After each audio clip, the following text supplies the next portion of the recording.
Hi guys, welcome back to the channel. If you're new here, please consider smashing on that subscribe button. To my returning subscribers, hello, hi, welcome back. Right, so we're going to be reacting on five culture shocks in Canada. So we're going to be going on this journey together today. I have a playlist dedicated for Canada on my platform. Please go check it out, enjoy yourself. Like, they're really not much, but yeah, I'm sure you're going to enjoy every bit of it.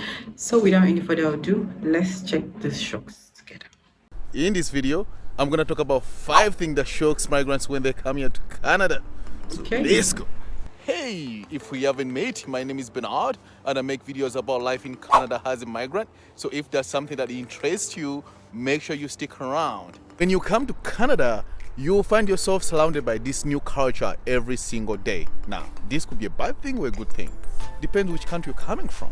Now, for those who don't know, culture shock refers to a feeling that people experience how they're trying to integrate into a new society. It happens because you've been cut off from familiar things and social network that made you feel at home. So now you know, let's get right to it. Shock number 1, the price of goods and services in Canada. In Canada, the price you see is not actually what you pay. Let me explain. The quoted price of goods and services are always net and they don't include taxes. Sounds weird, right? In Canada, they have PST and GST, depends which province you live, and all this is added at the end of checkout. Oh, by the way, make sure you check the description below because I'm gonna leave all these terms down in the description below. So let me give you an example. The display price on this bottle could be $5, but because of the GST and other taxes, the price will escalate to $7.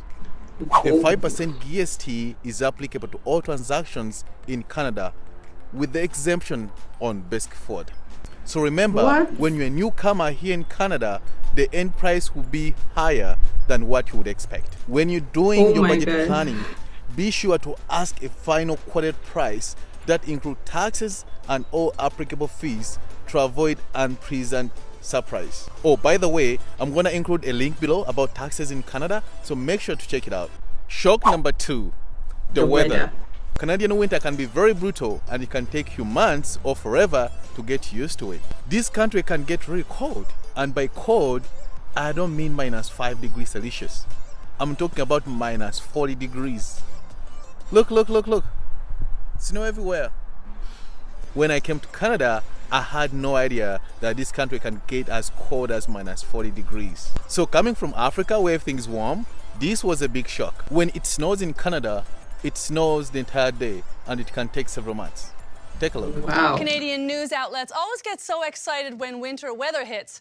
This week, they had multiple snowgasms. Newfoundland braces for a blizzard 70 centimeters as the west coast digs out and the prairies freeze. My advice to you is always check the weather forecast before you head out. Sometimes extreme weather warnings are issued by the government advising you to stay inside. You can always check the weather on the radio or TV on your phone. Actually, I will leave the app that I use for my weather forecast in the description below. But I have to admit, seeing snowfall is an amazing experience. Shock number 3, camping. Yo, when you're new here, the idea of camping may sound crazy. Driving and hiking in the middle of nowhere. Can you imagine sleeping in the lightweight tent that could easily fly away? Getting eaten live by mosquitoes and exposing yourself to bears? No internet, no running water, no comfort bed. In Africa, if you find yourself trapped in the middle of nowhere, you describe that situation as a nightmare. Here, that situation will be camping. Yeah, I've seen movies where black people go for camping and they never come back. But at the end of the day, I really enjoyed camping and this is something that I will keep doing. Shock number 4, sorry. Canadians say the word sorry a lot. And by a lot, I mean way too much. So if you don't say sorry, you'll be sorry. Much as you will expect to hear a lot of sorries here in Canada, don't even feel like they're apologizing to you.